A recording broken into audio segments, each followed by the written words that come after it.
Welcome to the Neighbor Impact Energy Education course. This course is available to everyone in the community and is a requirement for households in the weatherization program. Neighbor Impact's weatherization program serves Crook, Deschutes, Hood River, Jefferson, Sherman, and Wasco counties, as well as the Confederated Tribes of Warm Springs. Neighbor Impact is about more than just weatherization. We have a large variety of programs that may be helpful to you and your family. More information on the listed programs can be found at neighborimpact.org or by calling 541-548-2380. For clients in Hood River, Sherman, and Wasco counties interested in services other than weatherization, please contact Mid-Columbia Community Action. Throughout this course, we will cover the following: home energy usage, energy education kits, home health and safety, and an overview of the weatherization program and process. At the end of the video, you will be prompted to complete a survey. This survey allows us to note your completion of the energy education requirement, and your file will move into the next steps of the weatherization process. Home energy usage. The goals of weatherization are to make a home more energy efficient, more comfortable, and to lower energy bills for occupants. However, it's also important to know what impacts our behaviors and appliances have on our overall usage. As we can see from this slide, the majority of our energy costs come from heating our homes. You may be surprised to see that appliances and electronics are the second largest user. Though these are averages, these numbers give us all a sense of where we can make the biggest impact on our utility bills. The basic amount of energy needed to keep a home running is called baseload. Baseload energy remains generally the same throughout the year. Baseload energy includes the refrigerator, lighting, and water heating. Baseload use is typically where our personal behaviors and choices make a difference on our energy use. Switching to LED bulbs, turning off lights when not in use, and using less hot water are examples of actions we can easily take to reduce energy usage. As we learned in the previous slide, our baseload energy use remains the same throughout the year. However, in the winter, our energy use spikes when we heat our homes. This is the area of energy use that weatherization can most directly impact. However, there are ways occupants can reduce home heating costs. To save money on heating and maintain a comfortable home, consider setting your thermostat to 68 degrees when people are home and 63 degrees at night when everyone is warm in bed or when no one is at home. This is even easier if you have a programmable thermostat, which can be set to certain times during certain hours of the day. Considering that appliances and electronics are responsible for an average of 25% of home energy use, there are opportunities to reduce that burden simply by being mindful of what we keep on. Even items that are turned off can still draw electricity when plugged in. This includes phone chargers and hair dryers. The energy used by these electronics is called a phantom or vampire load. Which household appliances could you unplug? Appliances that need to be programmed, such as alarm clocks, automatic coffee makers, and microwaves, are probably too much of a hassle to unplug and reprogram for each use. But what about your DVD player, gaming consoles, or hairstyling tools and beard trimmers?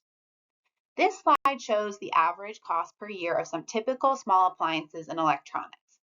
While no appliance on its own will make a big difference on your budget, making small changes can save energy and money. Adjusting your water heater can help save money and protect against scalds and burns. Though it is hot enough for dishwashing and bathing, 120 degrees is safer, as it takes up to 5 minutes at that temperature to suffer grave burns. At just 130 degrees, burns can occur within 30 seconds. There is a general guide to setting your water heater's thermostat in the Home Energy Manual included in your energy kit. We have also included a hot water gauge to test the water temperature. The auditor can also assist you with this during your home energy audit. These water-saving tips can add up to big savings. Let's review these tips. Installing water-saving aerators and low-flow shower heads will save money, and you will likely not be able to tell the difference when the water is running. The low-flow shower heads in your free energy kit average 1.5 to 2 gallons of water a minute. Consider shortening your showers. If this seems like a big challenge, try shortening the time by 1 minute each time you shower until you're at 5 minutes. Addressing existing plumbing issues is a big water and energy saver, and it helps protect your home from water damage, rot, and mold. Little leaks into sinks or tubs or running toilet waste a lot of water. Running the dishwasher when it's full is a great way to save both energy and water. You can also save energy by opening the dishwasher for the dry cycle. Washing clothes in cold water helps your clothes last longer and saves energy. Today's detergents are formulated to work well in cold water. Simply put, whether washing hands, running a shower, brushing teeth, watering plants, or washing dishes in the sink, turn the water on and off as you need it. Remember that when you save hot water, you're saving both water and energy. It takes quite a lot of energy to bring a whole tank full of water back up to the temperature each time the hot water is run. Included in your energy education kit are low flow shower heads, sink aerators, and the white Teflon tape you need to install them. Reducing air infiltration is a big part of weatherization. Though it is important for indoor air quality that fresh air does enter your home, it's important to control where the air comes from, as well as how much air is coming in. You don't want to be breathing in air from your crawl space, nor do you want to lose all of your conditioned air through your floors, walls, and ceilings. If we look at this diagram, we see that most air infiltration occurs through floors, walls, and ceilings at 31%, and ducts at 15%. Duct sealing is also a part of weatherization. Sealing ducts can make a twofold improvement. First, it reduces the amount of air that passes between your crawl space and your home. Second, it ensures that the conditioned air coming from your furnace won't be lost to your crawl space. Many people are surprised that windows make up only 10% of the air infiltration in your home. While it often feels much cooler or drafty near the windows of a home, this is mostly due to convection and not due to air leakage. To reduce the drafty feeling, consider installing curtains or using plastic film during the winter. The weatherization program does not typically replace windows. The amount of air leakage in your home and your ducts will be measured during the home energy audit. As I mentioned in an earlier slide, baseload is the amount of energy being used just in the day-to-day of the home. This can be best illustrated by looking at the lowest energy bills over the course of the year. These are generally summer when we are not heating our home. Take an average of the 3 lowest months and that is your baseload. Most utility bills have a bar graph with several months of usage for this purpose. The weatherization program is a big help in reducing energy costs and increasing the comfort of our clients' homes. Following some of the energy savings tips can also reduce costs. One of the biggest determinants of energy use are our own habits and behaviors. Replacing old inefficient light bulbs with LEDs is great, but then be sure to turn off the light when you leave a room. Setting the thermostat on your fridge and freezer to the most efficient setting is also a great step. But if you have a second freezer or fridge in your garage that is only half full or that you don't really need, this will drive your energy bill up. Finally, be sure to dress for the seasons. You can lower your heating bills in the winter by wearing socks, sweaters, and long pants in the home. All weatherization households will receive an energy savings kit at your home energy audit. Let's review some of the items included and how you can use them in your home. Place your fridge and freezer thermometer into your fridge to see the actual temperature. The ideal temperature for a fridge is between 35 and 40 degrees. The ideal temperature for a freezer is between 0 and 5 degrees. The water thermometer can be used to check the temperature of your hot water. Run your faucet on hot until it's at maximum heat. Fill a mug with the hot water and put the thermometer in. Let it come all the way up to temperature before taking it out to read. The Home Energy Manual. This book contains more comprehensive information on a variety of home energy topics, as well as more information on weatherization. Filter whistle. Attach this to the air filter in your furnace. As the filter gets dirty, the whistle will begin to make noise to remind you to change the filter. As a rule, you should always check your filter monthly and replace as needed. Hold your filter up to the light. If you can't see light through it, it must be replaced. Dirty filters are bad for indoor air quality and they force your furnace to work extra hard to move air, which will deteriorate the furnace more quickly over time. Aerators. These can be installed with the included tape to reduce water waste at the faucet. Low flow shower heads. Low flow shower heads are between 1.5 and 2 gallons per minute. Since most of us shower in hot water, using a low flow shower head will reduce both our water and energy use. The plumber's tape will be useful when installing. LED light bulbs. These LED light bulbs fit a standard light socket. These bulbs are dimmable, long-lasting, and cast a warm glow. Check out the box. Like nutrition facts on packaged food, light bulb boxes offer a lot of information about the estimated cost, warmth of the light, and brightness of the bulb. Smart strips. Smart strips help save vampire energy by turning off certain outlets when a master appliance is turned off. To better understand how to use them, review the instructions in the package when installing. Night lights. Night lights can be a great way to provide just enough light during the nighttime to navigate down a hallway or use a bathroom. These night lights are automatic, meaning they only light up when the room is dark. Light switch thermometer. These panels fit over standard light switches and provide an accurate reading of the room temperature. Finally, all energy education kits come with a folder containing important weatherization information. Keep this folder.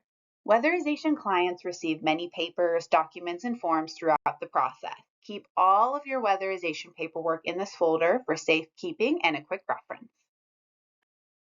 When we think of weatherization, we think of a cozier home and lower bills. But weatherization also has an impact on occupant health and safety. In addition to reviewing opportunities to make your home more efficient and durable, the Home Energy Auditor will also look at health and safety concerns and opportunities. Weatherization will provide fire and carbon monoxide alarms in homes that need one. Homes should have at least one fire and CO alarm per floor. Be sure to test them regularly and keep the batteries fresh. If you do not have these installed in your home, the auditor will install them at your audit. It is a requirement of our program that a home has these alarms in place. Moisture is a normal part of people living in a home. Activities such as cooking, showering, keeping houseplants, and using clothes dryers and dishwashers can increase the relative humidity of a home. However, too much moisture can be bad for our health in our homes. The ideal relative humidity of a home is between 30 and 60%.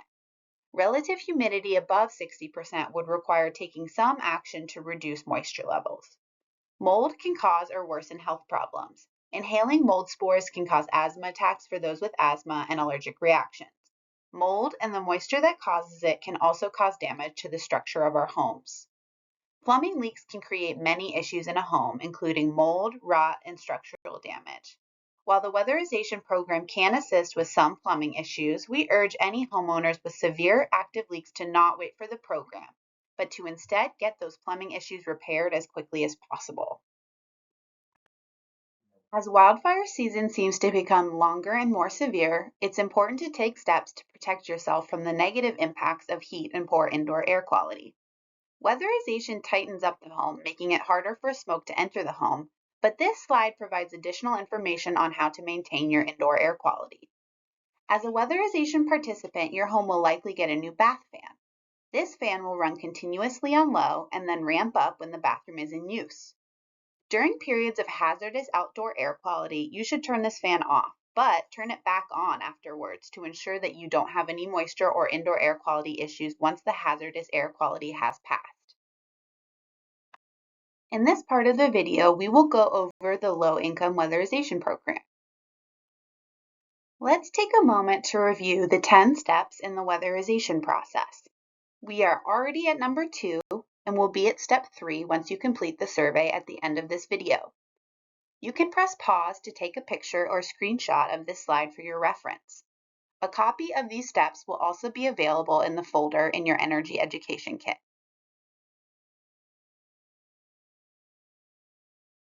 At the home energy audit, the auditor will be reviewing all aspects of your home. This slide provides helpful tips to prepare for your audit.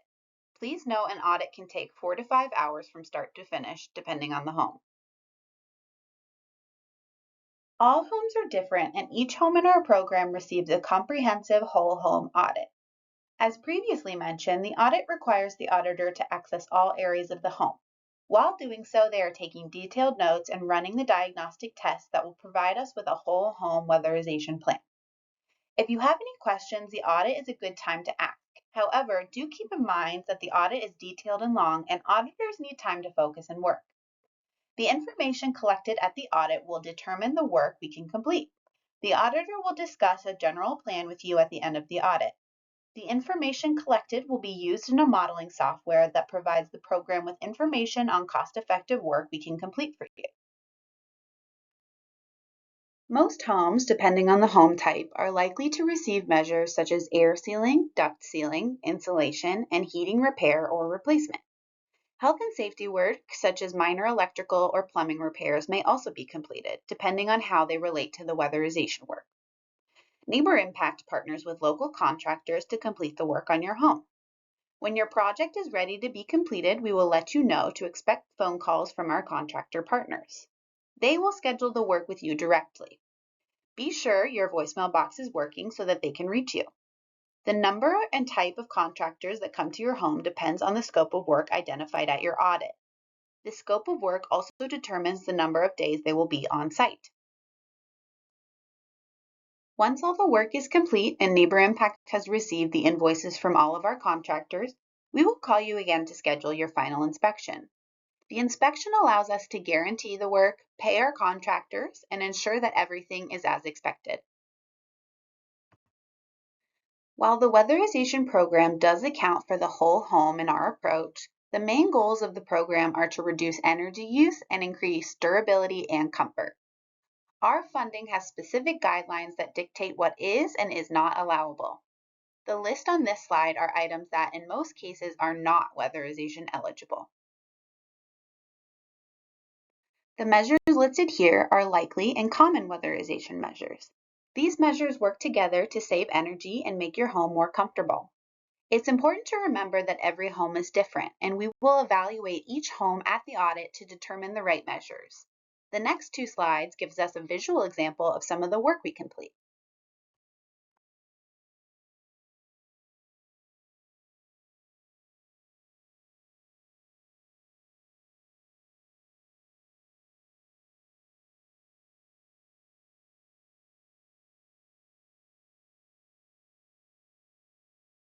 Thank you for participating in the Neighbor Impact Weatherization Program. We look forward to working with you to make your home more efficient and comfortable. The next slide will outline the important next steps. Be sure to complete the survey linked below so that you can receive credit for this course and be placed in line to receive your audit.